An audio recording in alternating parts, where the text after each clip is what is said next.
William and I grew up together as childhood sweethearts. Everyone knew he cherished me like his life. I hinted, "If you treat me this well, how am I supposed to find a boyfriend?" He said, "When you turn 25. If you still haven't found someone you like, I'll marry you." For him, I turned down every suitor. Whether it was a sea of roses or a rare pink diamond, I ignored them all. Yet he never refused anyone. Sweet girls, wild ones, fair or dark, he changed girlfriends every week. A friend warned him, "If you keep fooling around like this, aren't you afraid no decent girl will want to marry you later?" William laughed. "Nicole and I made a deal. When she turns 25, I'll settle down and marry her." "Nicole doesn't mind you playing around like this?" "She doesn't. We grew up together. I know how much she loves me. She can't live without me." Later, he fell for a female in turn and asked me to wait another 3 years. I touched the pink diamond on my finger. "I can't wait. My belly's starting to show. And my fiancé is urging me to get married by the end of the month." Chapter 1. At the Morales family's annual gala, I attended as the CEO of the Morales Corporation, accompanying Chairman Grandpa Morales. He asked with concern, "After a year abroad recuperating, has your health improved?" I replied, "Yes, it has." Grandpa Morales continued, "Then about your marriage with William Morales." As soon as he brought it up, the company executives and important clients nearby all turned to look at me. Just as I was about to explain, William walked over with a young woman. "Grandpa, Nico? When did you come back? Why didn't you tell me so I could pick you up?" The girl seemed to be the new intern secretary, Chloe, fresh out of college, youthful and lively, yet clearly nervous in such a grand setting. She clung tightly to William's arm, as if meeting family for the first time. "Chairman." The people who had been expecting Grandpa Morales to announce the engagement were stunned. "What's going on?" It's one thing for the young master to fool around in private, but how could he bring her right in front of Nicole? Well, he's sure Nicole won't make a scene. And this girl isn't ordinary. His flings never last more than a week. But this one's been around for almost half a year. Don't tell me he's really fallen for her and plans to marry her? Nicole has done so much for the company. How could he betray her like that? "You must be new. Don't you know how good he used to be to Nicole? They've known each other since childhood. He treated her even more attentively than her own brother, whether it was food and drinks or top luxury brands. He always gave her the best and most expensive. He never missed her birthday, and his gifts never disappointed. When she was 18, she was kidnapped. He protected her and fought the kidnappers until the police arrived. She was rescued unharmed, but he was covered in injuries and spent more than half a year recovering in the hospital. Because of that, he missed the college entrance exams and graduated a year later than her. After she graduated and couldn't get into her own family's company, he brought her into the Morales Corporation, gave her his position, and had the chairman back her up. The entire power of the Morales family ended up in her hands. Even Nicole herself said she would never find anyone who treated her better than him. Right then, he made a promise when she turned 25. If she still hadn't found someone, he would marry her. That's so romantic. If I were a woman,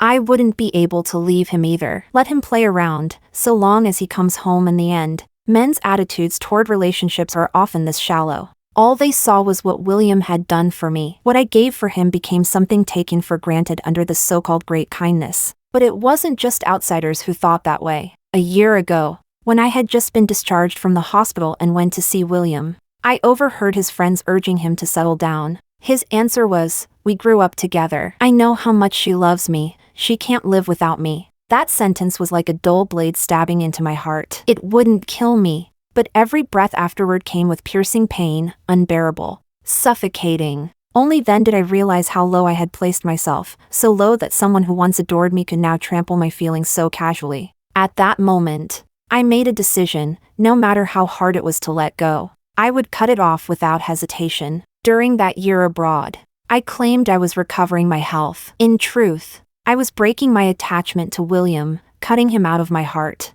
When we met again, I could finally smile calmly. "You're so busy. I didn't want to bother you. Someone picked me up," William teased. "Who? Your boyfriend?" I admitted openly. "Yes." William Morales curled his lip. "Nico's all grown up. She even has a boyfriend now. The tone made it clear he didn't believe me. Grandpa Morales also assumed I was saying it to save face and went along with it. Having a boyfriend is good. Bring him home someday for Grandpa to see, William added. Yes. Bring him over. I'll check him out for you. I nodded. When the opportunity comes, I'll definitely let you meet him. Chapter 2. Grandpa Morales was angered by William again and began coughing nonstop. I asked the caregiver to take him away first. After I finished entertaining some longtime clients, I returned to hear William's friends crowding around him, chattering. Nicole really has a boyfriend now? Have any of you seen him? She just got back to the country. Where would we have seen him? There's no way. Have you forgotten how crazy she is about William? Back then, so many of his exes went to her to cause trouble, and she just deceived herself, refusing to believe it. She's been waiting for him to marry her at 25. Her 25th birthday is just a month away. Would she suddenly get a boyfriend at a time like this? Exactly. She's been recuperating all this time and rushed back now. It must be for the wedding, and to quickly have a child with William to secure her position. William only smiled without saying a word, clearly agreeing with them. Suddenly, a tear fell onto the back of his hand. He looked up in surprise and saw Chloe with reddened eyes. William pulled her into his arms. Why are you crying? Jealous? Chloe hugged him. I'm not in a position to be jealous. I just hope that after Liam is with Nicole, he won't only care about her, he should care more about himself too. He shouldn't take risks or get hurt again. William chuckled. You care about me that much? You've cried yourself into a little mess. Chloe said. I heard about your past, and it broke my heart. How can you still laugh at me? William's voice softened. That's all in the past. Aren't I fine now? That gentle tone stirred up memories I had buried deep. When we were children, our families lived close to each other. His parents passed away early, and he only had his grandfather. But back then, Grandpa Morales was focused on building his career and often couldn't look after him. He would stand outside the rose-covered fence, watching longingly as my parents and my brother played with me. I felt sorry for him and called him over to play with me. He once asked me, "What does it feel like to be loved?" I told him, I don't know exactly what that feels like, but I know my family loves me because they dote on me. If you dote on me too, then I'll love you as well, okay? William nodded happily. Okay. From then on, he truly tried his best to cherish me more than even my own brother, and I became deeply dependent on him more than on my own family. Once, his shoulder was mine alone to lean on and act spoiled. Once, his gentle coaxing was meant only for me. Once, he affectionately called me little kitten. Once, I believed I would never find a man who treated me better than he did, and I poured all my feelings into him. All those countless moments we once shared are now nothing but the past. William met my gaze, and his friends turned around and noticed me as well. Nicole, sister-in-law. Chloe quickly stood up and wiped away her tears. I'm sorry, Nicole. I didn't mean to, I just. William grabbed her hand. Why panic? She's not going to eat you. As I watched the scene, I felt momentarily dazed. The person who used to protect me was finally protecting someone else in front of me. I forced a relaxed smile. They must have called me sister-in-law and made her misunderstand. It was just childish teasing from when we were young. No need to take it seriously. We're just friends. You all enjoy yourselves. I'll be leaving now. Chloe said. Liam, does Nicole saying that mean she's angry? You should go explain things to her. William replied.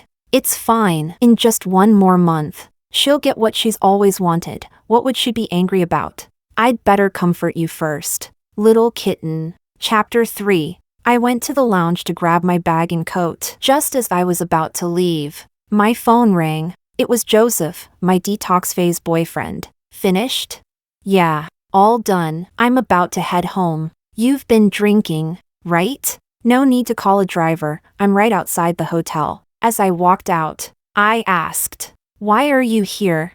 Joseph quickly explained. Your therapist said your emotional withdrawal isn't stable yet. You need me, your antidote, to help you stay clear-headed at all times, so you don't act irrationally or fall back into old patterns. My withdrawal process had indeed been rough. We had grown up together. William didn't just occupy my feelings, he became my habits, my preferences, and everything I ever envisioned for the future. Letting him go felt like tearing out part of my flesh and rebuilding myself from scratch. The pain was dozens of times worse than an ordinary breakup. During that time, I hated him. I forced myself to cut him off. Yet I kept thinking about him, and then I hated myself for still thinking about him. The pain grew so overwhelming that I developed severe depressive symptoms. There were even several times I nearly ended my life. My therapist suggested starting a new relationship to distract me. I had only just agreed to try that approach when the very next day, Joseph showed up in front of me with his luggage. Bold and unmissable, he was my senior in college. He had pursued me for 4 years, and I never even gave him a smile, but he never gave up. When I was hospitalized after being injured, he stayed by my side, saying the doctor was his classmate and he had happened to hear I was admitted. When I went abroad to recuperate, he followed again, saying the therapist was his classmate and he had happened to hear I needed a man. I made it clear to him I would never love him. I was only using him to help me get over William. He didn't mind at all. I've been chasing you for years. If you're using me, isn't that basically giving me a benefit? With him putting it that way, I accepted without guilt. Joseph was an excellent partner. I had once thought I had already experienced the best kind of love in the world, that I would feel nothing toward anyone else's affection. But he was different from William. Take gifts. For example, he didn't measure sincerity by price. He measured it by whether it suited me, whether I would truly like it. From him, I had received bookmarks made from dried lavender and also a one-of-a-kind diamond. No matter how expensive or simple, every gift from him brought me genuine joy. Unlike before, when William gave me things, some I didn't even like, but because they were expensive, I felt obligated to treasure them. Once, I overheard Joseph video chatting with a friend. His friend asked, "Why put in so much effort? Just buy the most expensive thing, women will like it." But Joseph replied, "Buying the most expensive thing for a woman is the laziest form of affection. Only by putting in extra thought can I show her my sincerity."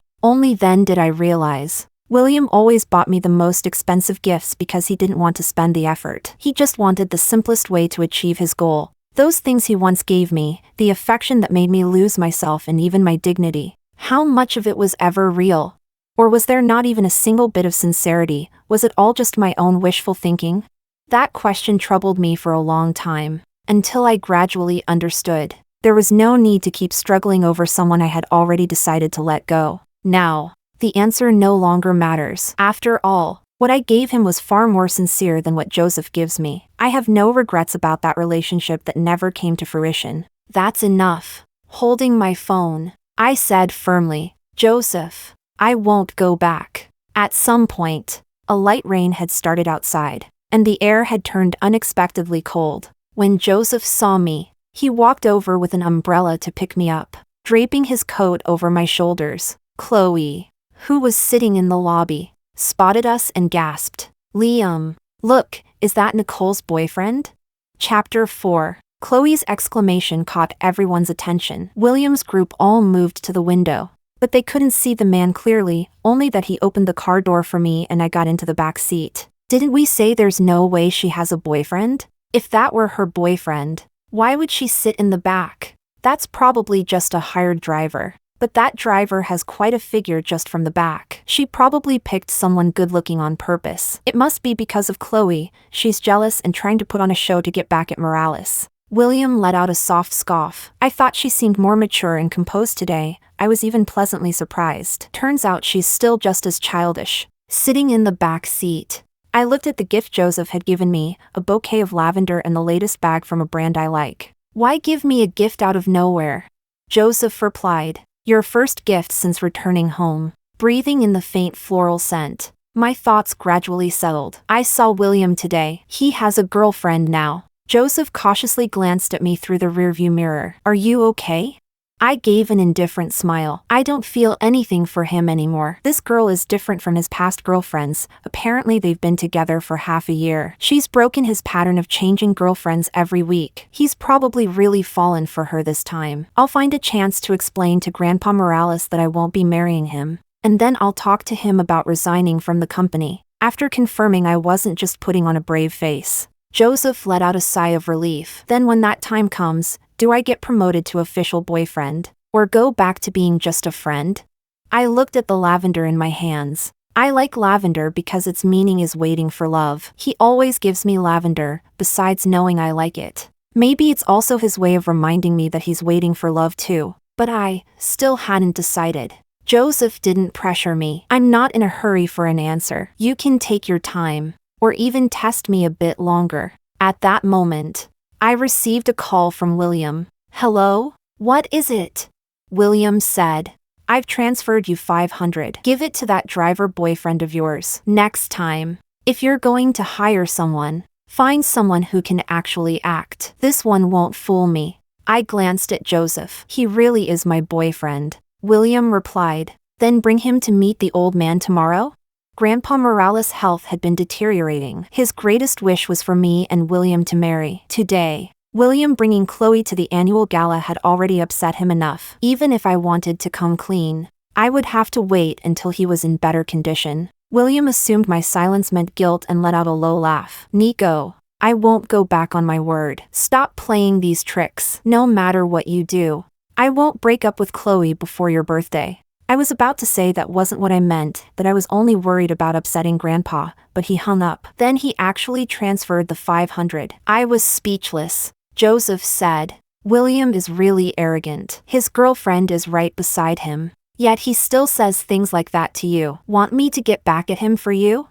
Don't do anything reckless. I don't want to make things more complicated. Let him say whatever he wants, it doesn't matter. I'm not going to marry him anyway. Joseph cast me a glance through the rearview mirror. Don't force yourself, whether it's for me or for him. I met his eyes, and the affection and concern in them warmed my heart. He looked away, chatting and joking with me the rest of the ride, but never met my gaze again. When I got home, my parents and brother immediately surrounded me. My mother's eyes were red as she said, You've been away for a whole year and wouldn't even let us visit you. The first thing you do after coming back is attend the Morales annual gala. Do you even care about this family?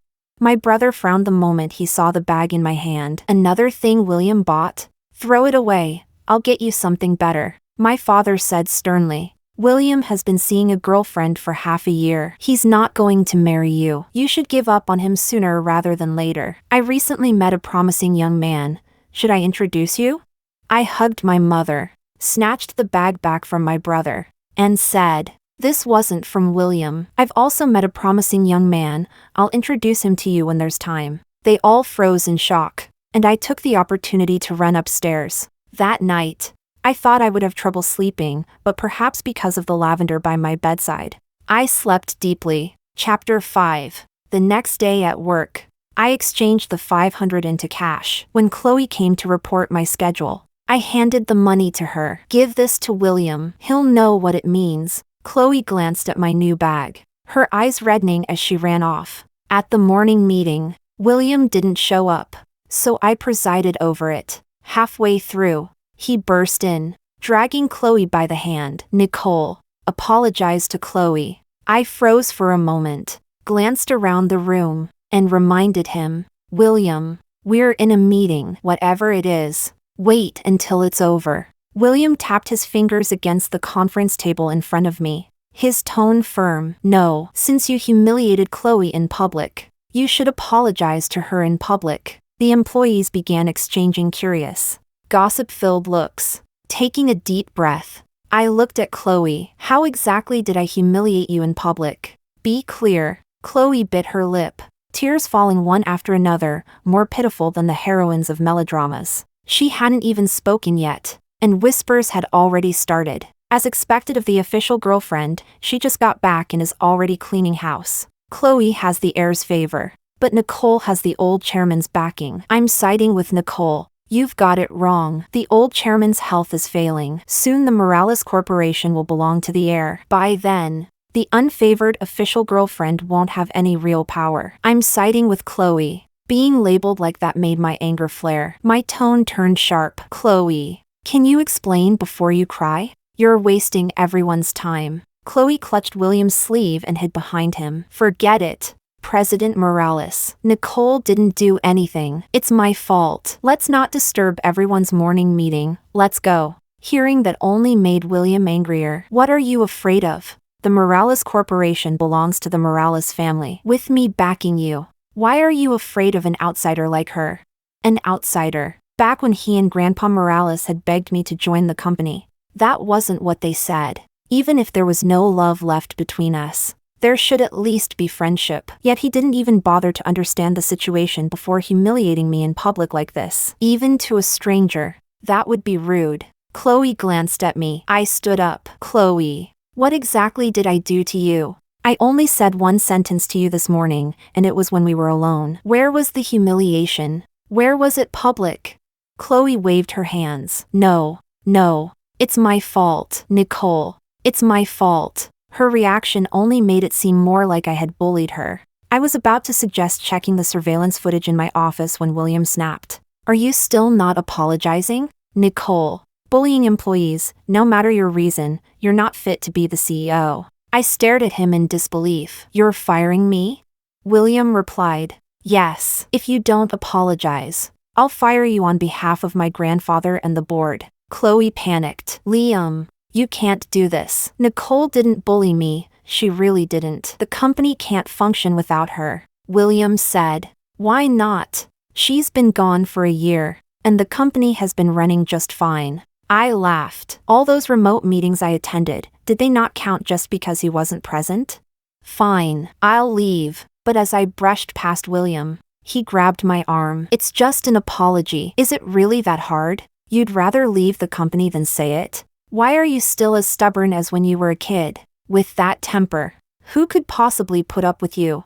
I shook off his grip. Someone can. That's none of your concern. Nicole, you can't go. Nicole, calm down first.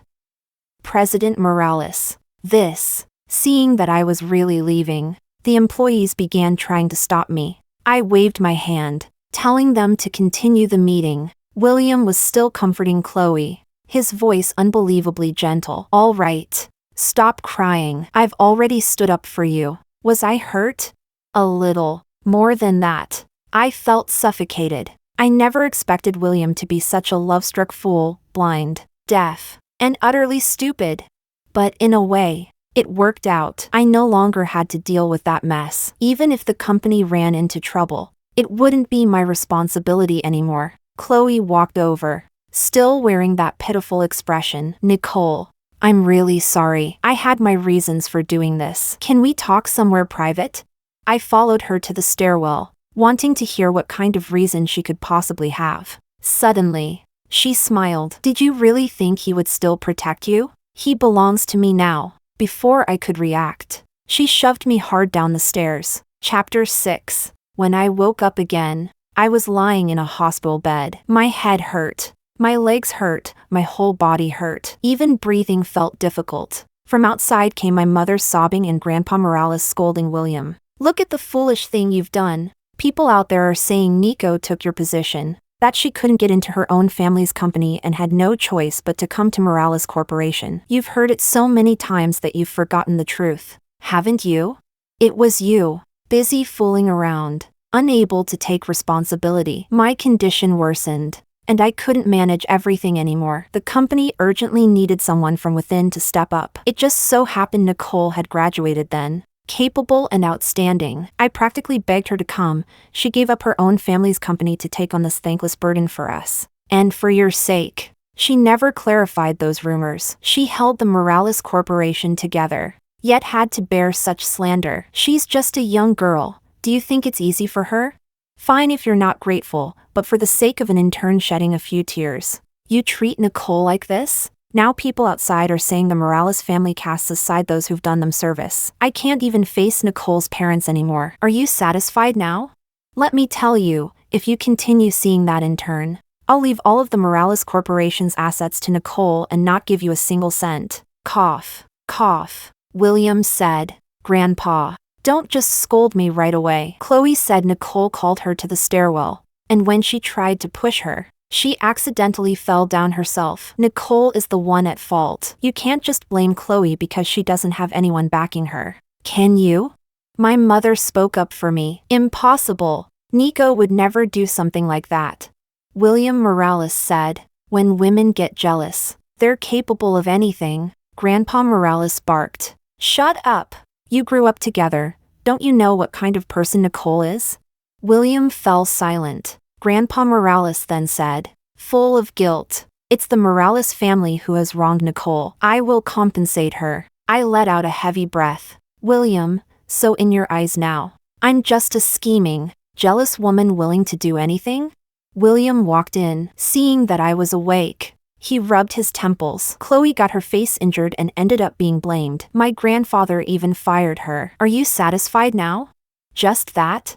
I spoke weakly. I'm not satisfied. She pushed me. What she did amounts to attempted murder. I only survived because I was lucky. I'm calling the police. Nicole, enough is enough. She's so timid. How could she push you? She didn't even dare accuse you publicly after being wronged. I truly didn't understand. What did I do to wrong her? You knew I bought her a new designer bag yesterday. So you went and bought the same one in a larger size. Then you carried it around the company this morning, showing it off. Wasn't that just to tell everyone you're the main one and she's just the side piece? Isn't that public humiliation?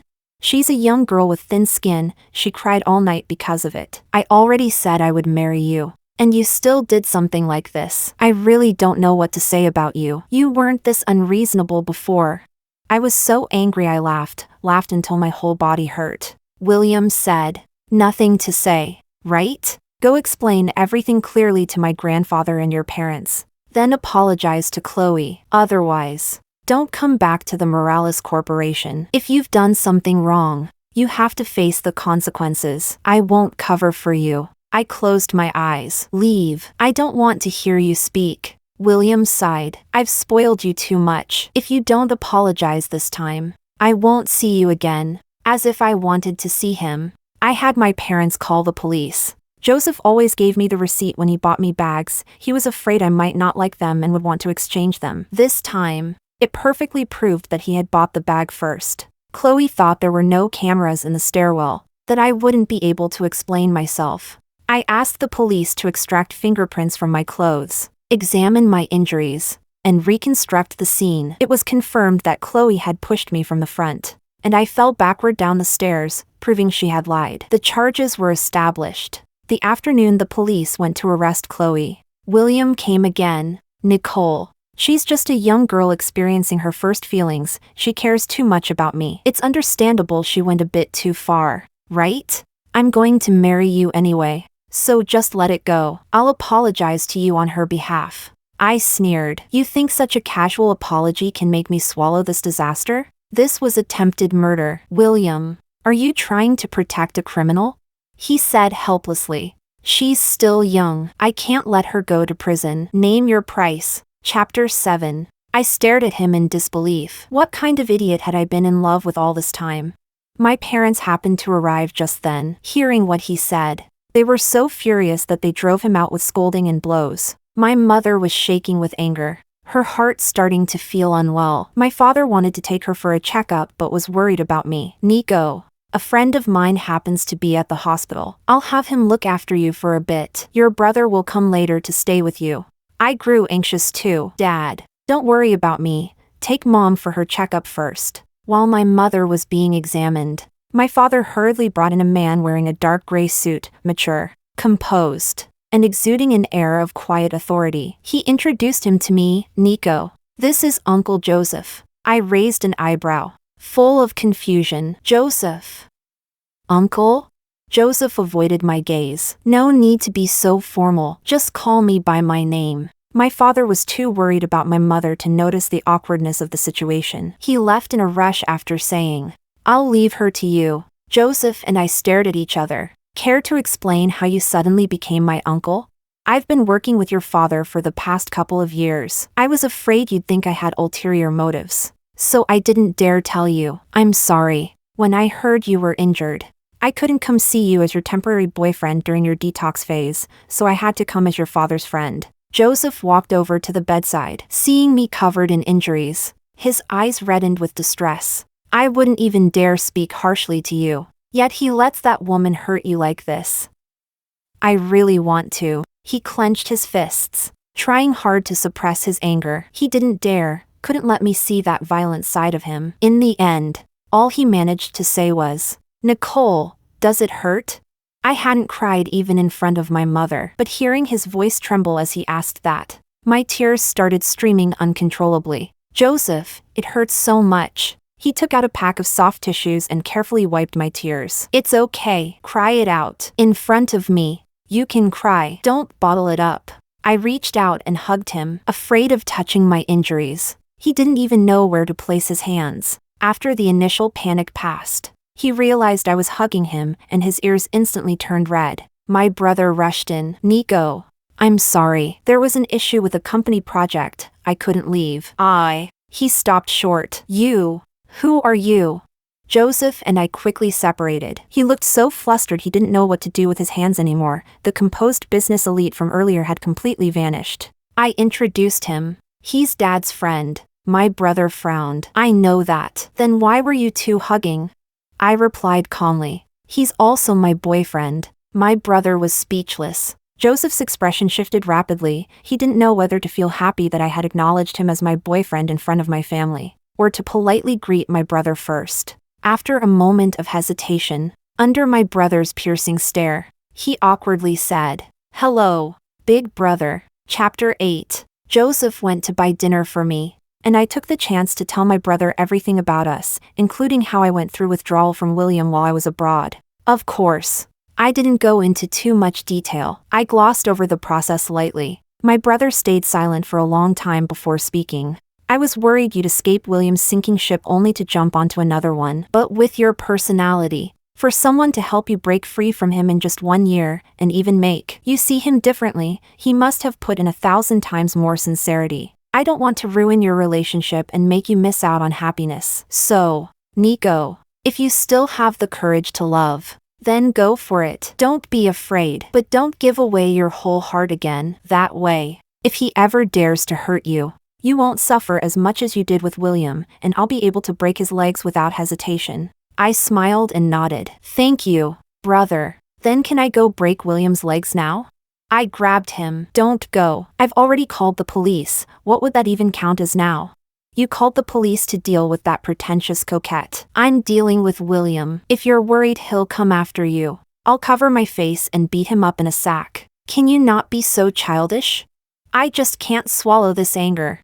Go check on Mom. She got sick from anger. Oh, right, I almost forgot because of you. The test results came out quickly. Thankfully, my mother was fine, but she needed rest and absolutely couldn't get upset again. My mother said, "How can I not be angry? Every time I think about that scoundrel treating my daughter like this, and my daughter still wanting to marry him, My brother cut in. Mom, don't worry. Nico already has someone else in her heart." Just like that, both my parents found out about Joseph. They immediately came to my hospital room and gave their full approval. My brother said, "See? As long as it's not William, even if you brought home a woman, they'd be happy." My father retorted, "What nonsense are you talking about? Joseph is mature, steady, and impressive. I've long wanted you two to be together. If it weren't for William holding you back, your mother and I would already be holding a grandchild by now."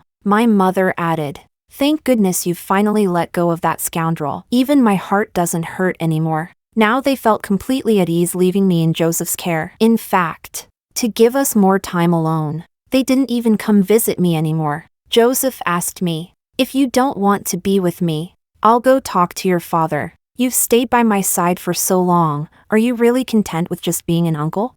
Joseph gave a bitter smile. "William relied on the fact that he treated you well in the past to keep you tied down for so many years. How could I bear to do the same, using what I've done for you to bind you? Everything I've done for you was voluntary. As long as you're happy, it's worth it." I smiled. "Joseph, congratulations, you've been promoted." Joseph lowered his head. "I respect your decision."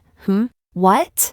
I took his hand, interlocking our fingers, and said clearly and solemnly, "You've been promoted." Joseph's eyes widened, and the corners of his lips lifted uncontrollably. He wanted to hug me but was afraid of hurting my injuries. Unable to contain himself, he gently kissed the back of my hand instead. Then, in an exaggerated gesture, he raised his hand and swore, "Nicole, Joseph, promise to treat you well for the rest of my life. I will never do anything to betray you. If I break this promise, May I be struck by lightning? I couldn't think that far ahead. So I reminded him. Joseph. A lifetime is a long time. Joseph's voice was firm. Then keep an eye on me and see if I can do it. Hearing him say that, I found myself actually looking forward to it. The long road ahead suddenly didn't seem so dull anymore. Chapter 9. Early the next morning, Grandpa Morales personally came to visit me, bringing a pile of nutritional supplements. He also gave me 10% of the Morales Corporation shares and a shopping mall on Central Street.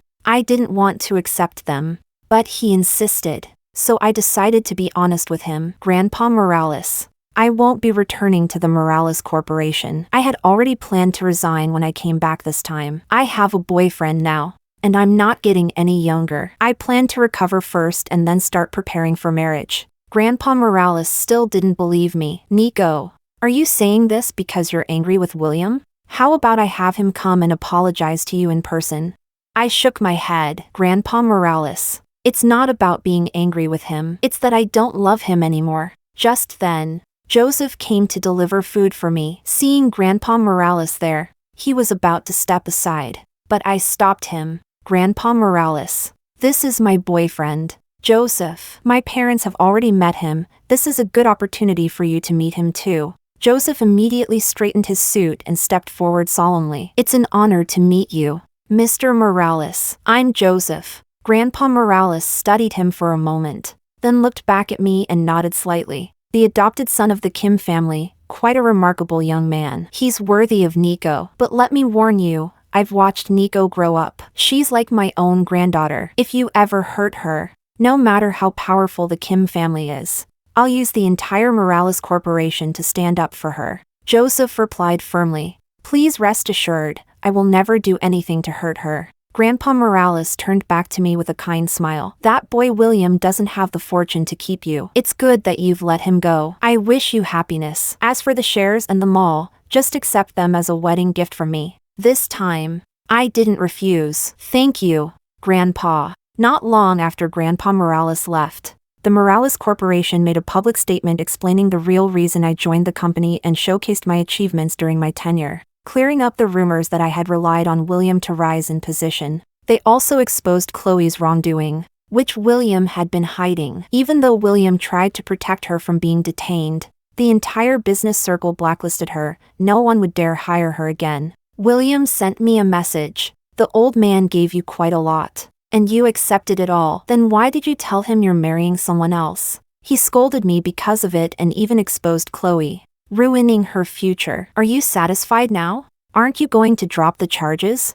I blocked him without a second thought. A month later, my body had mostly recovered, and my birthday arrived. My father threw me a grand birthday party. William and Chloe showed up uninvited, along with his group of friends. Morales. I heard the Cruz family is going to announce a marriage alliance today. She used Chloe's situation to force the chairman to clear up the rumors about her position. Don't tell me she's planning to use this to pressure you into marrying her in public? She didn't send you an invitation because she knew you wouldn't come anyway. That's why she refused to drop the charges, to force you to show up. William held Chloe in his arms. She's the one going too far in this matter. If she doesn't drop the charges, I won't marry her. Chloe tugged on his sleeve. Liam, don't let me affect your relationship with Nicole. This was my fault. I shouldn't have lost control just because I cared about you too much. Even if I have to kneel today, I'll beg Nicole to forgive me, William said with concern. You don't need to do that. She's already taken the benefits. She can't keep making things difficult for you. Don't worry. Her greatest wish is to marry me. She'll drop the charges. My father escorted me into the venue. I was dressed in a custom haute couture gown, paired with a one-of-a-kind diamond crown. Yet even those couldn't outshine the elegance of my every smile and movement. I captivated the entire room. I usually dressed in a professional, understated style. It had been a long time since I appeared so radiant. William's friends were stunned, and William himself couldn't take his eyes off me. Frozen in place. Chapter 10. William suddenly remembered my coming-of-age ceremony. Back then, I had entered the venue just like this, holding onto his arm. It should have been my father accompanying me, but I insisted on having him instead, and he couldn't refuse me. At that time, my eyes were bright and sparkling, always curved in a smile as I looked up at him. love overflowing from them. When I called him Liam, my voice was so sweet it made his heart itch. But now, my gaze swept past him without pausing for even a second. The gentle smile on his face froze, and he muttered in confusion, "Who is she looking for? Didn't she see me?" No matter the occasion before, she would always find me at first glance. Chloe stared at William's profile, clenching her fists unwillingly. I softly asked my father, "Dad, where's Joseph?" My father replied with a hint of teasing jealousy. "You've only been apart for a short while and you're already looking for him? Daughters really do grow up and leave." "Dad, it's my birthday, and you're still teasing me? He's gone to prepare a surprise for you. Just wait." "What surprise? Why so mysterious?" At that moment, the lights in the entire venue suddenly went out, and the guests gasped. Chloe instinctively leaned into William's arms, but William suddenly remembered a time when I was home alone and the power went out in the villa area. I had been so scared that I hid in the closet and called him, crying so hard it threw his heart into chaos. When he found me, I held on to him and cried for a long time even after falling asleep. I refused to let go of his hand. That night was our first moment of closeness. It was the first time he felt his heart race. It was also the first time he developed the thought of never letting go of me, someone he had always treated like a younger sister. Now, with the lights out again, his heart began pounding uncontrollably. His mind filled with the image of me, helpless and frightened, crying. The possessiveness that once belonged only to me surged back, almost making him lose control. He pushed Chloe aside. "Wait here. Nicole is afraid of the dark." Chloe froze. "Liam, I'm afraid too." Before she could finish, William had already run off. Panic flashed across Chloe's face. She had never seen William so anxious over anyone before. Before William could reach me, someone suddenly grabbed my wrist. I let out a startled cry. Hearing it, William's heart clenched violently. "Nico, don't be afraid. Nico, it's me." Recognizing the familiar scent and hearing Joseph's voice, I relaxed, then complained softly, "What are you doing? You scared me." "I'm sorry. I've been preparing this surprise for a long time. It needed the lights off for the full effect. I didn't tell you beforehand because I wanted it to truly surprise you. I came to you as quickly as I could. I just didn't consider that I might frighten you." Joseph led me to the terrace, draping a coat over my shoulders. Then, countless points of light rose into the sky, sparkling like a galaxy before my eyes. I was so amazed I forgot to breathe. With the faint hum of machinery, a sea of blue-purple flowers blossomed across the night sky. I gasped in delight. "Lavender? Is this drones?" Joseph looked at me with deep affection. "Yes. Do you like it? If you do, I'll do this for you every birthday from now on." Behind me, the guests exclaimed, "It's a drone show! So romantic! How much must this cost?" The Cruz family is really lavish. Unable to find me, William followed the commotion and looked outside. Seeing the lavender field in the sky, he smiled faintly. Only she would think of using something like this to win me over. Lavender, waiting for love. He still remembered it was my favorite flower. My repeated hint to him, but what he didn't know was that the person I had been waiting for was no longer him. The image in the night sky shifted. Amid the vast purple sea of flowers appeared the words, "My love, Nicole, happy birthday." It was the most beautiful blessing and the most passionate confession. My eyes warmed with emotion as I tightly held Joseph's hand. Joseph leaned close and whispered, "I love you, Nico." I turned and hugged him. "I'm sorry, I don't love you yet, but I like you. I really, really like you." Joseph kissed my forehead. "That's enough." When William saw the words in the sky, his smile vanished. At last, he realized this wasn't a surprise I had prepared for him. Someone else was confessing to me. Chapter 11. The guests grew excited. "So romantic. Who's confessing to Nicole? It must be Morales. Didn't they agree on 25? And today is exactly that." Not long ago, he even posted a clarification for Miss Cruz on the company website. "Looks like wedding bells are near." Morales really goes all out. Miss Cruz must be deeply moved. Childhood sweethearts finally getting their happy ending. William's friends spotted him in the glow of the lights and rushed over, praising him. "Morales, is this the grand gesture you were talking about? Damn, That's impressive. Who could resist this? Nicole must be overwhelmed. Where did you book this drone show? I'll order one for my girlfriend next time. She'll probably marry me on the spot.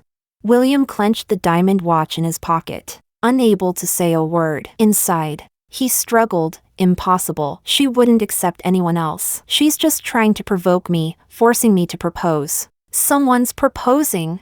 A shout rang out among the guests, and everyone rushed toward the terrace. William's breath hitched as he moved in that direction. But just then, Chloe let out a piercing scream. Hearing her, William's friends pulled him toward her. They found Chloe collapsed on the ground, her dress stained red with blood. When Chloe saw William, she grabbed his hand in fear. Liam, I was scared of the dark and went to find you. I accidentally hit my stomach. It hurt so much. I'm so scared. William, who used to dote on her, who would personally buy bandages for even the smallest scrape, now stood frozen. His gaze couldn't help drifting back toward the terrace. Under the glow of the drones, he saw the elegant figure wearing a crown, yet no one was shouting that Miss Nicole had rejected another suitor. Morales, hurry and take her to the hospital. What are you waiting for? It's too dark to find Nicole right now. Once the lights come back on, we'll help you explain to her. William looked at Chloe, crying pitifully, then picked her up and rushed toward the parking lot. At the same time, under the witness of countless guests and a sky full of blooming flowers, I accepted Joseph's proposal. After I told him I didn't love him yet, he had actually decided not to propose, but I accidentally touched the ring in his coat pocket. When I took it out, some sharp-eyed guests spotted it and shouted that someone was proposing. With the ring in my hand, Joseph panicked, afraid people would think I was proposing to him, so he quickly snatched it back and dropped to one knee. I looked at him awkwardly. He gave me a helpless smile. We had basically been pushed into this moment, forced to go through the whole proposal ritual. Joseph whispered, "You can say no." I held out my hand. With fireworks this beautiful, how could I bring myself to refuse? Truthfully, I had been hesitant. I had once placed too many hopes on marriage and suffered too much disappointment. I had been afraid to face it again. What I told Grandpa Morales before was only to make him believe I wouldn't marry William. But when Joseph slipped the pink diamond ring onto my finger, I realized, maybe I wasn't unprepared after all. Because this person was Joseph. He had never let me down. The hotel lights suddenly came back on. Joseph looked at the ring on my finger and burst into exaggerated tears. I couldn't help laughing. "Joseph, why are you crying?" He said, "I've finally waited for this day. Let me take a picture to remember this moment. After the party ends, you can take it off. We'll pretend nothing happened." I was speechless. Once I put it on, "I'm not taking it off. Are you regretting it already?" Joseph shook his head, tears falling even harder. No, I've waited too long for this day. How could I regret it? Thank you, Nico. Thank you for being willing to marry me. The one who had been waiting for this day the longest was me. Even if the person had changed, this time, it was what I truly wanted. I grabbed his tie, pulled him down, and kissed him first. Chapter 12. The guests burst into applause, offering their congratulations. My mother's eyes filled with tears. My father cried even harder than she did. My brother looked in the direction William had left, and the resentment he'd been holding on to finally eased a little. William's friends were stunned once again. By now, they had realized the one who confessed wasn't William, but Joseph. What shocked them even more was that I had accepted Joseph's proposal. "Nicole, why did you break your promise to William?" The harsh voice hadn't even reached me before Joseph silenced it with a single look. He was gentle with me, but that didn't mean he was kind to everyone. My brother had security escort William's so-called friends out. The drone show continued, forming the image of a Disney-style bride and groom kissing in the starry sky. The applause grew louder as real flower petals began to fall, drifting across the night. On the road to the hospital, traffic was jammed. William looked at the couple kissing in the night sky and the petals landing on the car. It felt as if a thorn had lodged itself in his heart, each breath bringing unbearable pain. He recalled his grandfather's words, "Nicole is getting married." His mind kept repeating, "Did she refuse? She must have refused. The only person she wants to marry is me." But the unease only grew stronger. It felt like something he once owned, something precious he had forgotten, was being taken away. The urge to turn back and see for himself kept circling in his mind. Chloe's blood-stained hand covered his. Liam, can you go faster? William looked at her. Under the shifting streetlights, he suddenly realized her eyes looked so much like mine when I was young, always pulling at him and calling, Liam. When they arrived at the hospital, the doctor's words struck William like a blow. Chloe had miscarried. The fetus had been 2 months along, a healthy one. After surgery, Chloe lay on the bed, filled with guilt. It's all my fault. I should have stayed where I was. I shouldn't have gone to find you just because I was scared. I accidentally hit the table. I'm sorry, Liam. I'm useless. I couldn't even protect your child. William stroked her head. It's not your fault. It's mine. At that moment, his phone rang. Seeing it was his grandfather, he assumed the old man had found out about someone proposing to me at my birthday party and was calling to scold him again. The phone rang 3 times. He rejected it 3 times. Then unfamiliar numbers started calling. He rejected all of them. What's wrong with them? Can't they live without scolding me? William muttered as he turned off his phone. Chloe looked at him pitifully. Liam, are you leaving? William held her hand. I'm not going anywhere tonight. I'll stay here with you. Does it still hurt?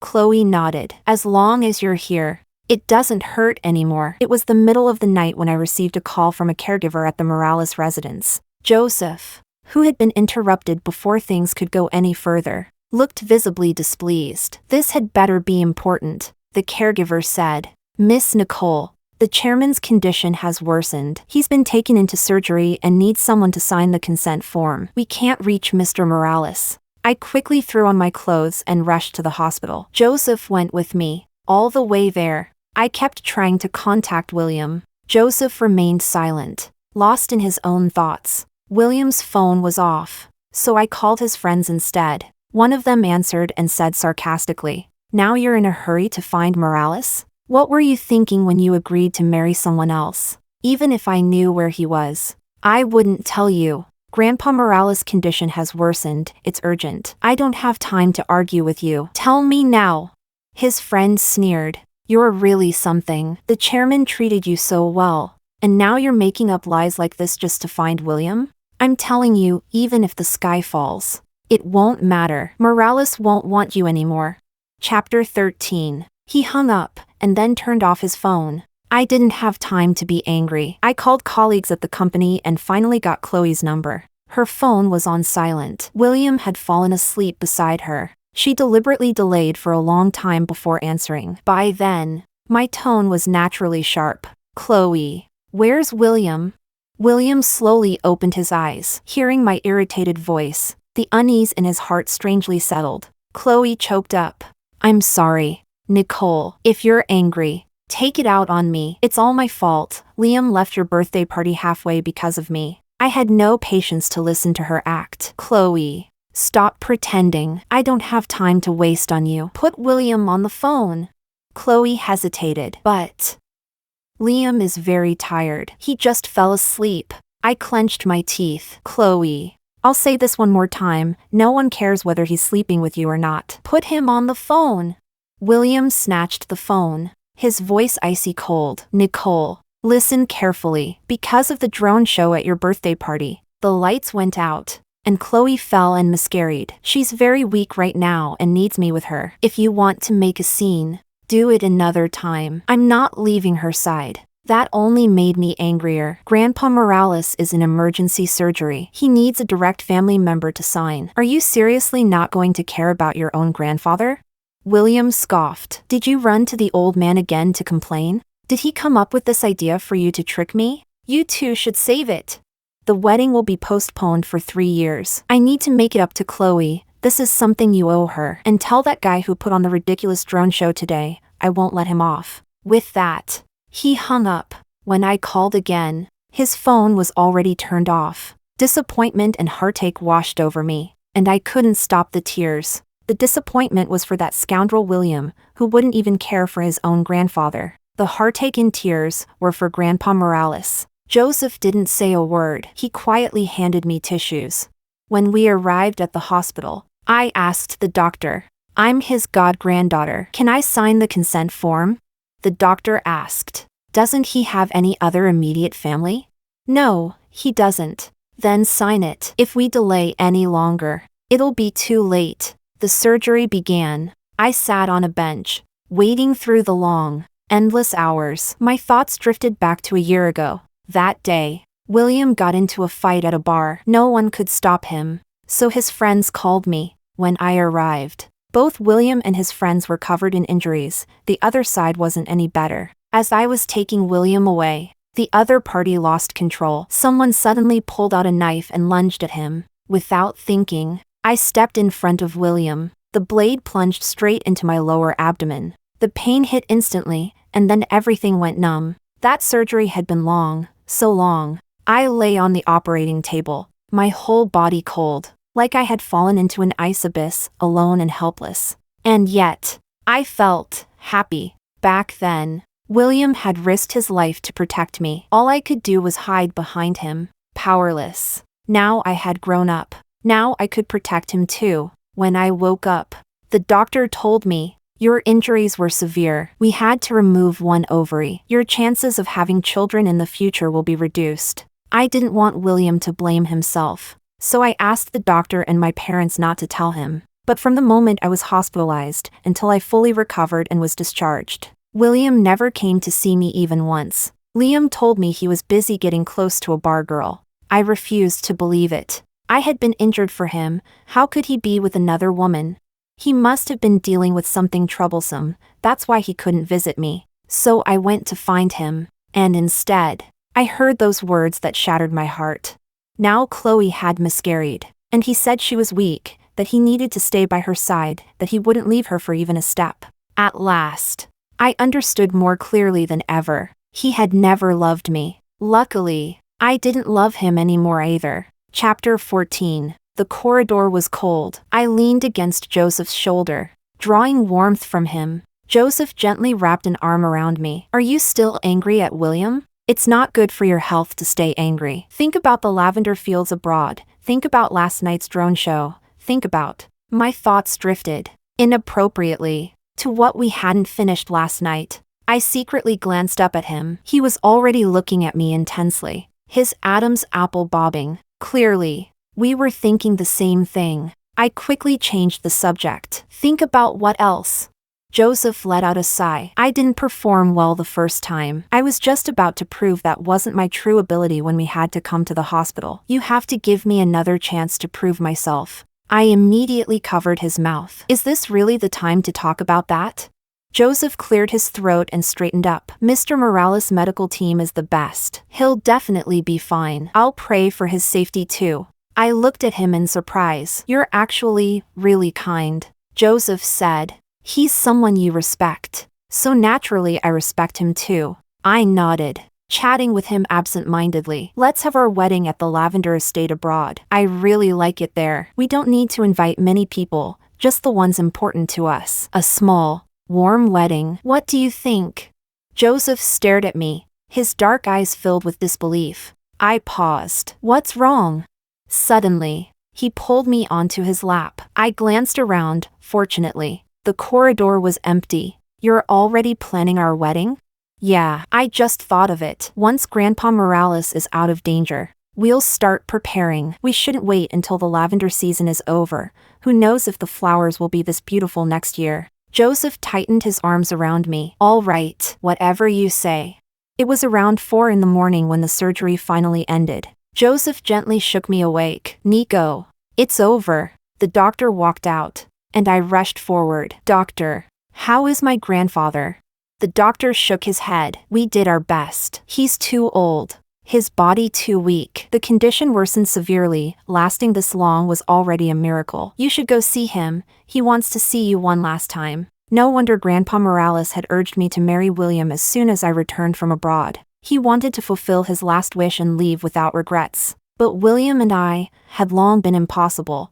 I walked into the hospital room. Grandpa Morales lay there with an oxygen mask, weakly lifting his hand toward me. I held it. "Grandpa, my brother has already gone to find William. Please hold on a little longer. Nico, that boy actually loves you. It's my fault. I didn't raise him well. He doesn't understand what love truly is. The more he wanted something, The more insecure he became, he mistook the flattery and pursuit of other women for a sense of security, and treated the love you gave him as something he could use to control you. That's how he lost his way. When he was young, I didn't spend enough time with him. He resents me. Now when I try to guide him, he won't listen. Nico, for my sake, could you give him another chance? If you explain things clearly to him, he will cherish you. I hadn't expected Grandpa Morales to say this, so his earlier blessing had been a step back to advance, hoping I would remember his kindness and use it to give William another chance.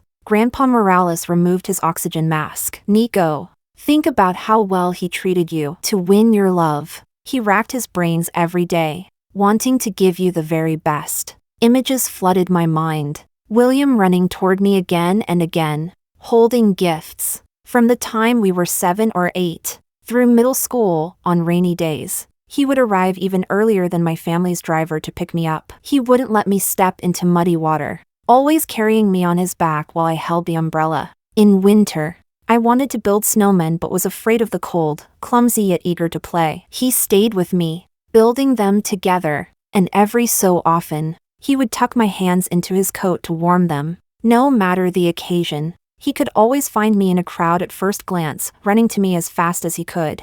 Those clear, gentle eyes always holding only me. Chapter 15. It was precisely because he had once treated me like that I believed he truly loved me. That belief made me foolishly ignore every woman who came flaunting herself in front of me, and turned me into a laughingstock in everyone's eyes. The more confident I had been back then, the more it hurt when reality slapped me in the face. Whenever I thought about how William promised to marry me while fooling around with different women, and still believed I could never leave him, I felt a chill in my heart. So what if he was insecure? So what if he didn't understand love?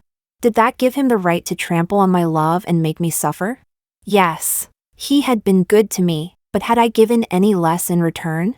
I didn't owe him. I hadn't owed him for a long time.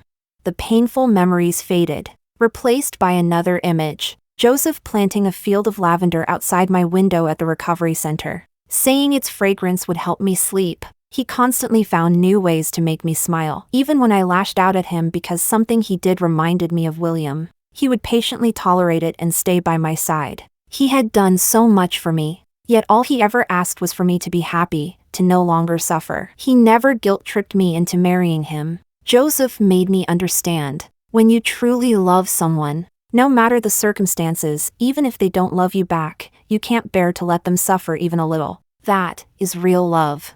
I showed Grandpa Morales the ring on my finger. Grandpa, I don't love him anymore, and he doesn't love me either. Even if he did, I still wouldn't want to be with him. Grandpa Morales took a deep breath and gave a weak smile. I'm sorry, child. Even at the end, I was still putting you in a difficult position. You won't blame me, will you? You did it for your family. I won't blame you. That's good. He stared up at the ceiling. That ungrateful boy, losing someone who loved him so much. When I'm gone, he'll be all alone. What will he do? I wish I could hold on a little longer, just a little longer for him. He struggled to breathe, trying to stay alive. I quickly put the oxygen mask back on him, but it was no use. He left this world just like that, eyes open, filled with regret. I gently closed his eyes, covered him with a white sheet, and stepped back with tears in my eyes. No matter what, he had always been kind to me. I hoped that in his next life, he would be free of worries. And I hoped William would finally grow up, manage the Morales Corporation well, so that Grandpa Morales could rest in peace. Voices arguing erupted outside. My brother dragged William in. William snapped angrily. Marco, just to force me to marry Nicole. You'd even say my grandfather is dying? Do you really think I won't hit you? My brother was even angrier. You were in the same hospital, yet you turned off your phone and pretended to be dead. If it weren't for Grandpa Morales, I wouldn't even bother with you, and my sister would never marry trash like you. You want to fight? I'm always ready. William grabbed his collar. Who are you calling trash? I interrupted. William, Grandpa is gone. You came too late. My brother looked toward the hospital bed, pushed William aside, suppressed his anger, and bowed respectfully to the deceased. William turned to the bed. Seeing the body covered in white, he let out a scoff. Nicole, Can you stop dragging my grandfather into our issues? At his age, he can't handle such unlucky talk. 3 years, after 3 years. I'll definitely marry you. Is that enough? I raised my hand, showing him the ring. I'm getting married. I don't need you to marry me. William froze for a moment, then laughed helplessly. Stop joking. Nicole, you once said you'd never find someone who treats you better than I do. Who are you trying to scare with that ring? I was lucky. I found someone. Grandpa Morales was worried about leaving you alone and passed away with regrets. Reflect on yourself. William frowned. You keep saying my grandfather. How could this be? In frustration, he yanked off the white sheet, seeing the lifeless face beneath it. His eyes widened in disbelief. His legs gave out, and he collapsed onto the floor. My brother and I walked out first. Joseph stood outside, looking distracted. He glanced at me, then at the ring still on my finger, and asked hesitantly, "Are you still going to marry me?" I realized something. You already guessed that Grandpa Morales would ask me to go back to William before he passed? Joseph nodded. The old man only had William left. It's understandable he would do that. So, what about you? I didn't agree. It's true he treated me well, but I can't sacrifice my entire life for someone else. Only then did Joseph finally relax. My brother added, "That's right. Everyone only gets one life. You should decide how to live it yourself." I nodded, taking Joseph's hand. There's nothing left for us to handle here. Let's go home and get some sleep. Joseph's eyes lit up. He suddenly picked me up and ran. Let's go home and sleep, my brother shouted after us. What's the rush to sleep? Wait for me. We had already run far away. Only then did a heart-wrenching cry erupt from the hospital room behind us. Grandpa. Chapter 16. After arranging Grandpa Morales' funeral, William received a call from the butler. Young master, the old master left something for you. Exhausted, William returned home. The butler handed him a key. He recognized it at a glance. It was the key he had lost a long time ago. Later, his grandfather had said it was found, but he hadn't cared anymore. At that moment, one of William's friends showed up with his girlfriend, Morales. I know you're not in a good mood, so I came to keep you company. My girlfriend is great at mixing drinks. Want to have a couple?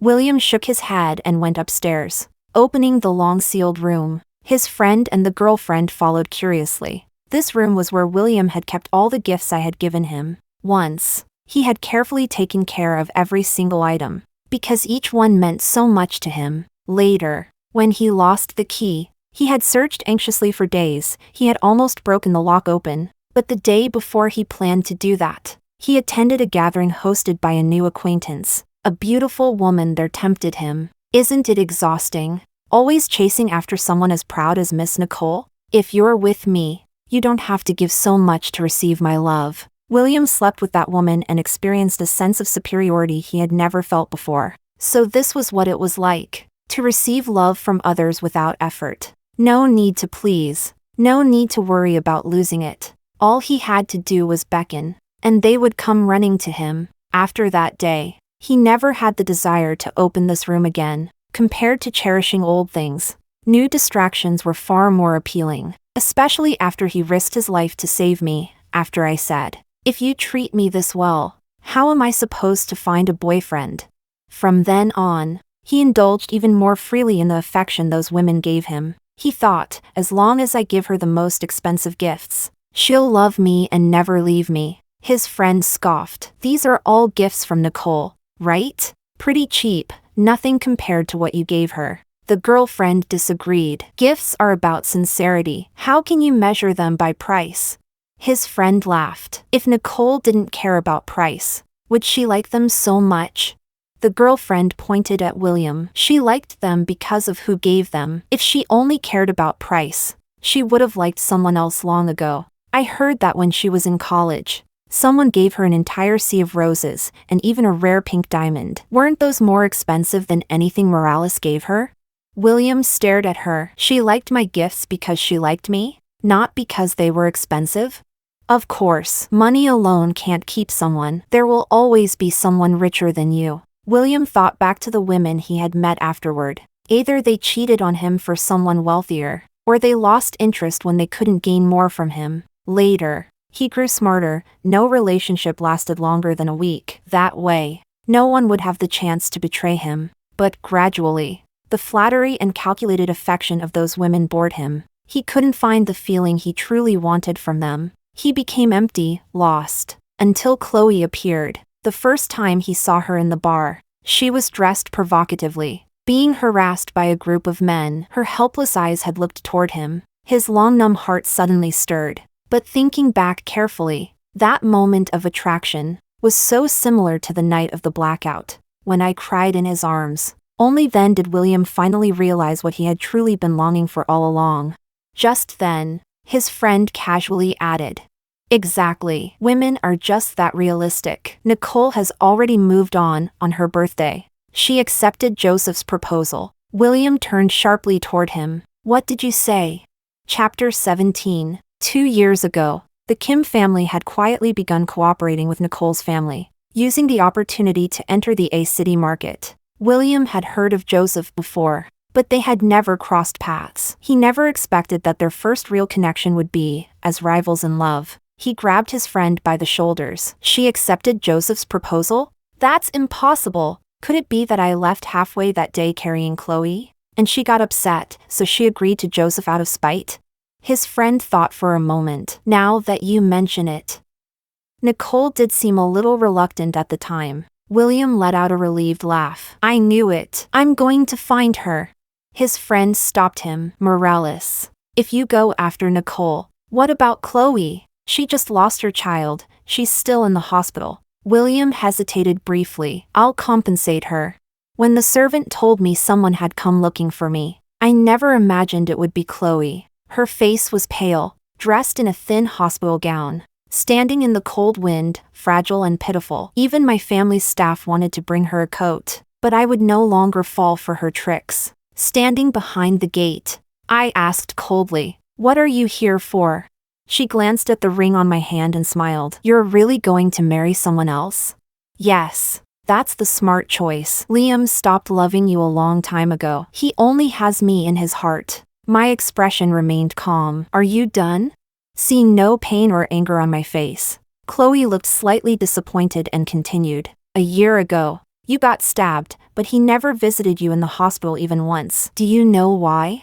I glanced behind her, deliberately pretending to care. "Because of you?"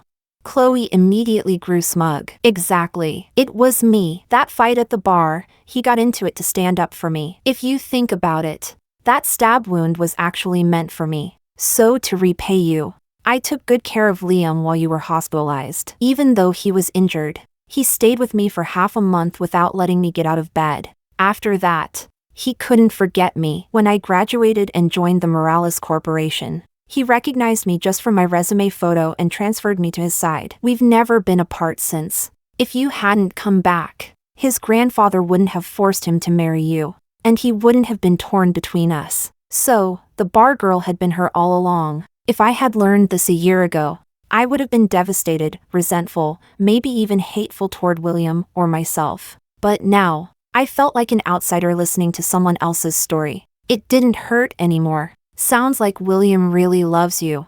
I glanced past her and continued. "So you deliberately pushed me down the stairs, then played the victim so William would protect you and drive a wedge between us?" Chloe smiled. "If I hadn't done that, would you have left the Morales Corporation? That position was supposed to be Liam's. He didn't want it. He wanted to give it to you. Why should the power of the Morales Corporation fall into the hands of an outsider like you? Even if he didn't want to manage it, it should have been mine.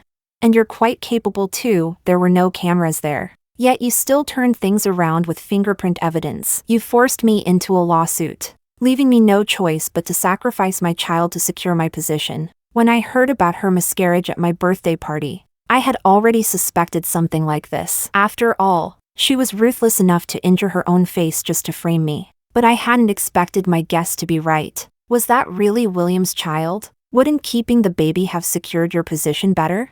Of course it was Liam's. I've only ever been with him, but it was a girl. She couldn't secure my position, so I had to sacrifice her. Use William's guilt to keep him by my side, and then have a son to inherit the Morales family. I had already gotten the answers I needed, but another question slipped out. Keep him? Doesn't he already love you?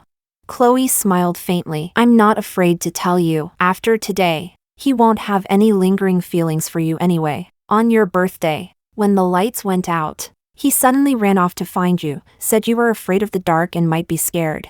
I was still hesitating about the baby then, but when I saw how abnormal he was acting, I made my decision on the spot. You know the result, it worked perfectly. Except that old man died that same night. She slowly knelt down. I know he went home today. Once he sees me begging you to get back with him and fulfill the old man's wish, he'll be moved. He won't blame me anymore for making him miss his grandfather's last moments. You go ahead and marry someone else. William and the entire Morales family will belong to me.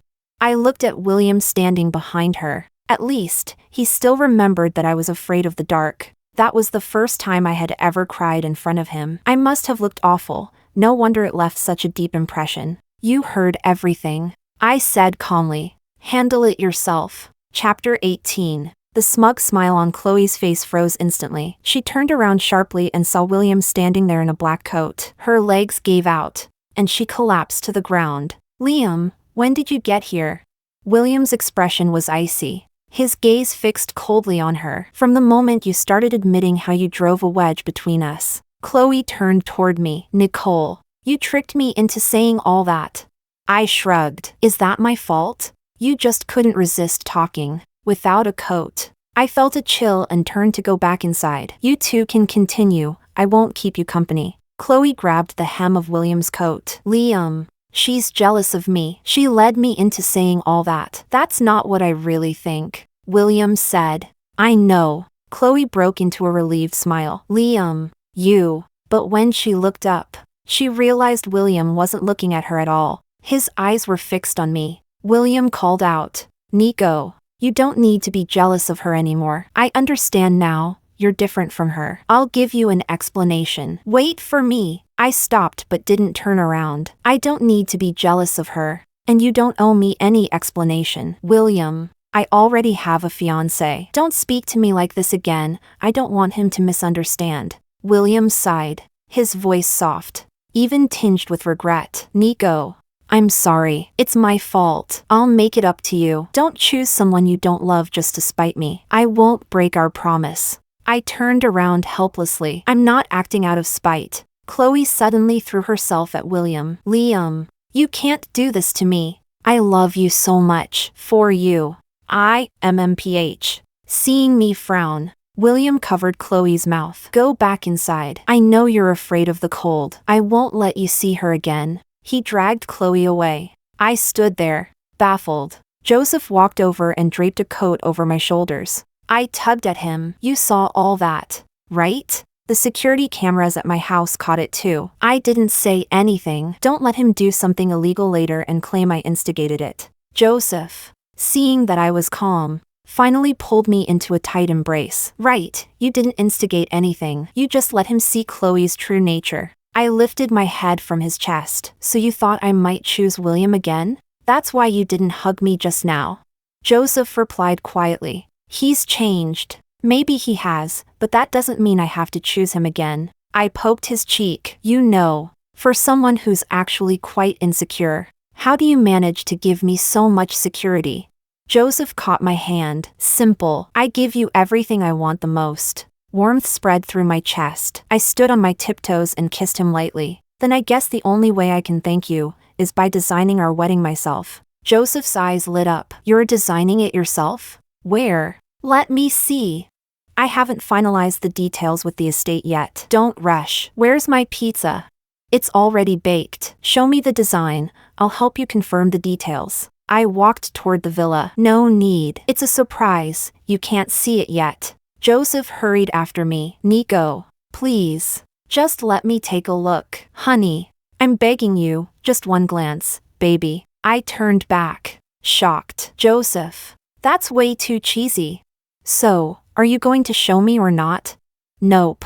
Joseph was speechless. Chapter 19. William personally sent Chloe to prison, withdrawing her bail and dismissing her lawyer. Chloe grabbed his hand. Liam, didn't you love me the most? How could you treat me like this? William pulled his hand away. The one I've always loved is Nicole. It's always been her. From the beginning, I made exceptions for you, indulged you, only because you resembled her. Back then, I confused my possessiveness and protectiveness toward her with feelings for you. If I had realized it sooner, I wouldn't have given you the chance to hurt her. Chloe touched her face. How do I resemble her? Liam, did Nicole say something to you? Did she manipulate you again? Or are you just using your grandfather's last words as an excuse to abandon me? Chloe, before blaming others, think about what you've done. If that child were still alive, I might not have been this ruthless for the child's sake. Unfortunately, she had a mother as cruel as you. Go to prison and repent for that child, and for what you did to Nico. William turned to leave. Chloe collapsed, shouting hysterically, William, do you think Nicole is still waiting for you? She doesn't love you anymore. Compared to what I did, you're the one who hurt her the most. She will never forgive you.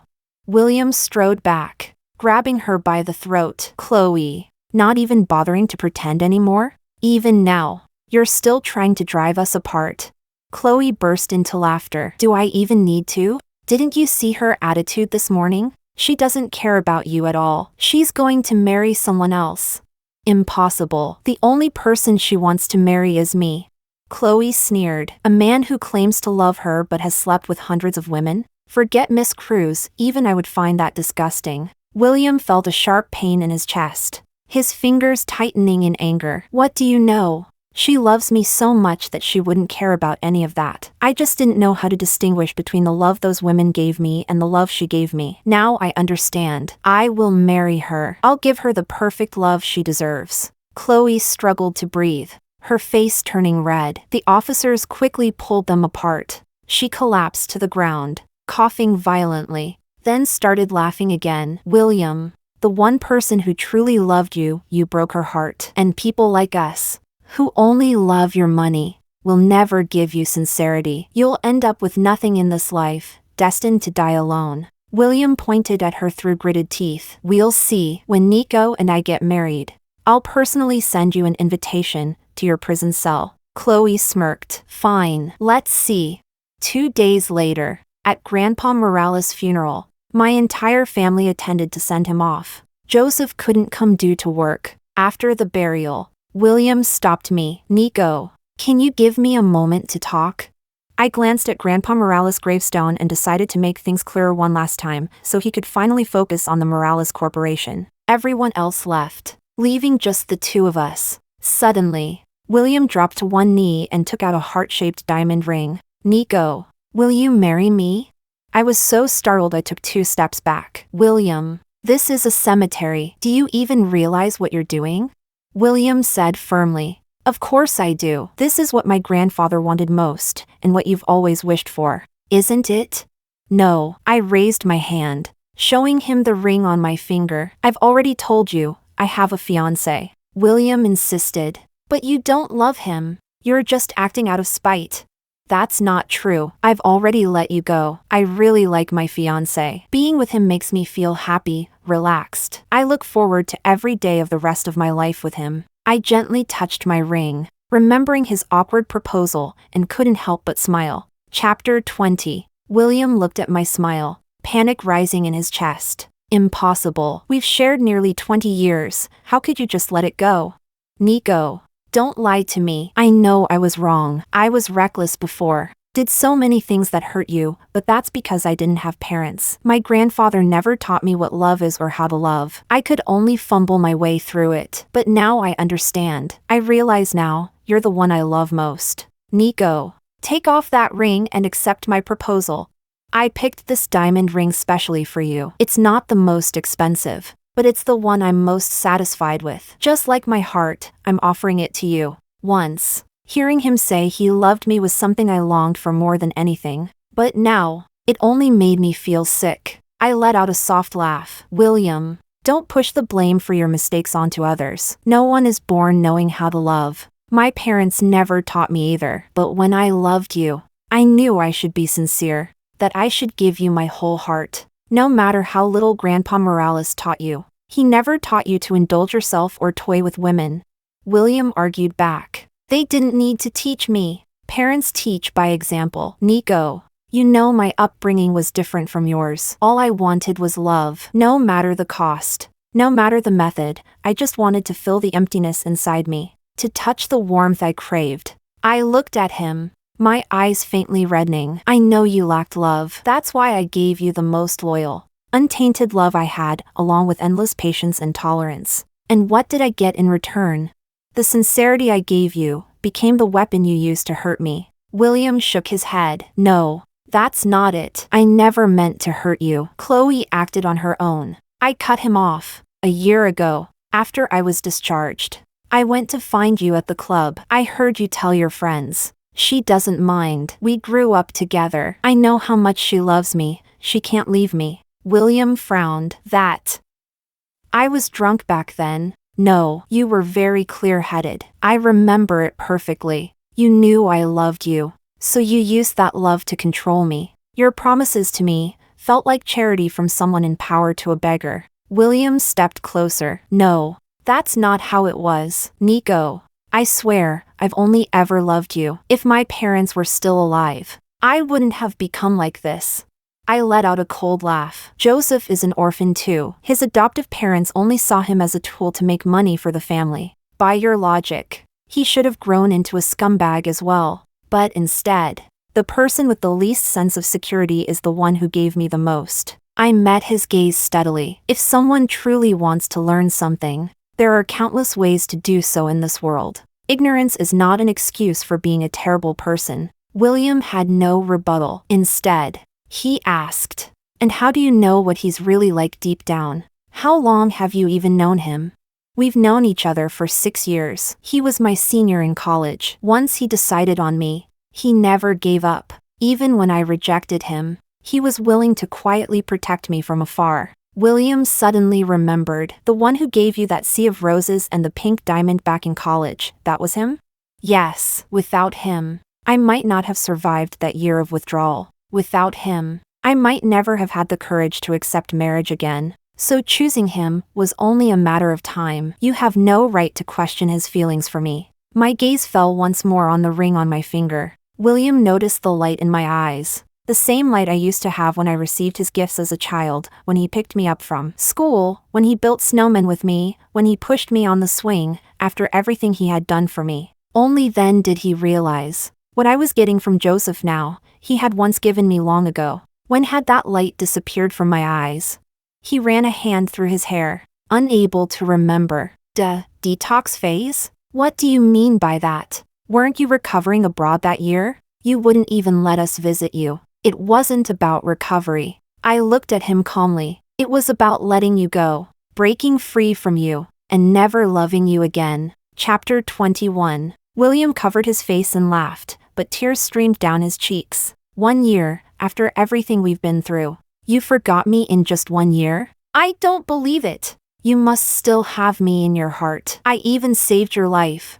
I replied calmly. William, I also took a knife for you. I was pushed down the stairs by Chloe too. If we're talking about debts, I stopped owing you a long time ago. Believe it or not, I've said what I needed to say. Take care of yourself. Joseph had come to pick me up. His car was parked by the roadside as he walked toward me. I ran to him. This time, he didn't hesitate for even a second. He pulled me tightly into his arms. Are you okay?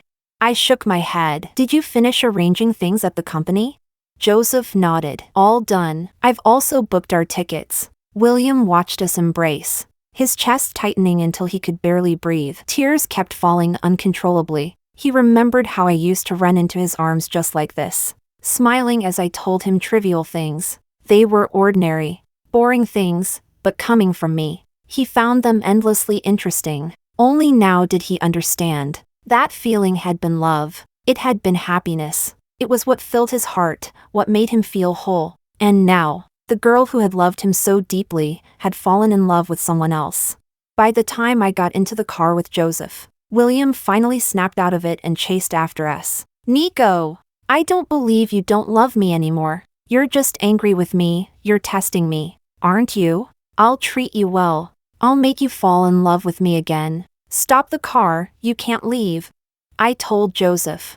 I have nothing to say to him. Drive. Joseph pressed the accelerator, leaving him far behind.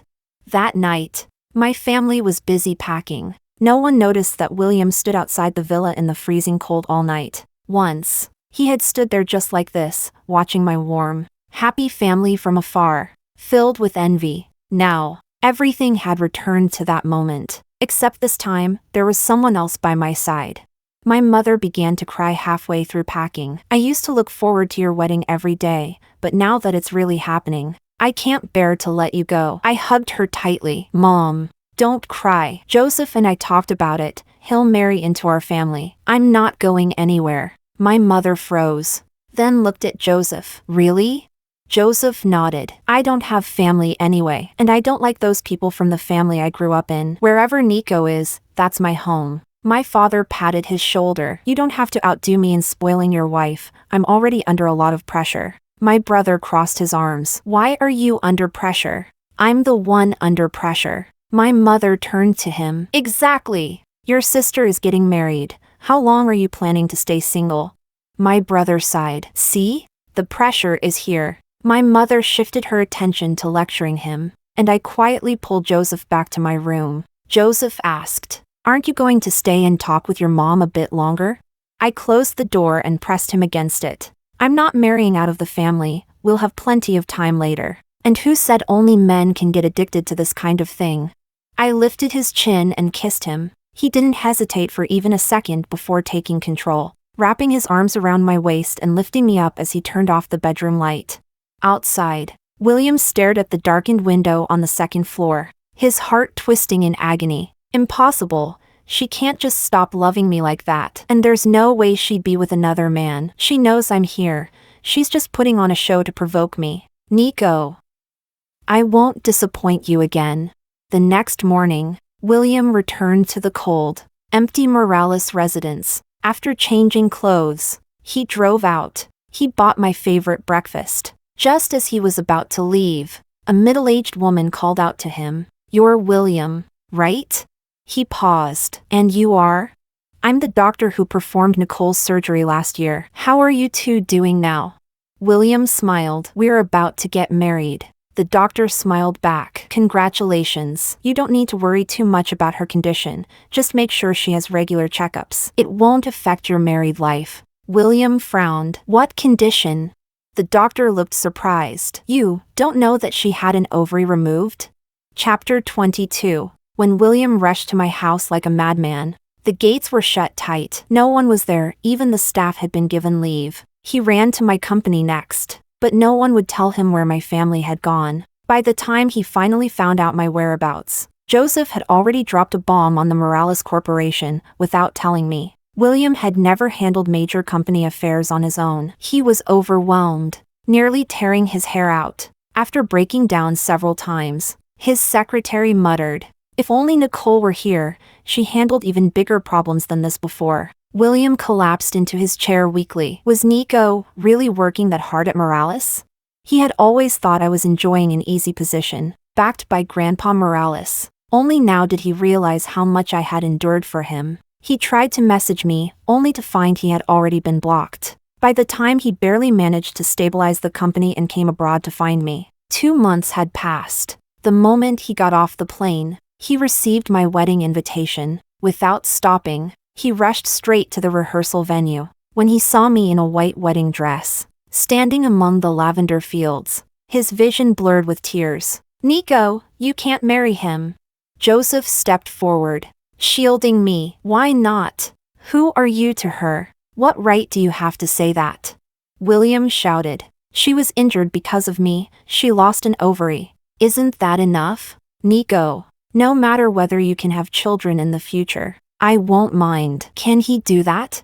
I sighed. "William, when I was injured, you didn't visit me even once, so you don't know. Joseph was the one taking care of me in the hospital. He's known about this for a long time. Anne, I'm already pregnant. I'm starting to show soon. That's why we're rushing the wedding." William looked as if he had been struck by lightning. His body swayed, yet his eyes remained fixed on me, unwilling to give up. "Why? You loved me, Nico. My grandfather is gone. You're all I have left. Now even you are leaving me. What am I supposed to do?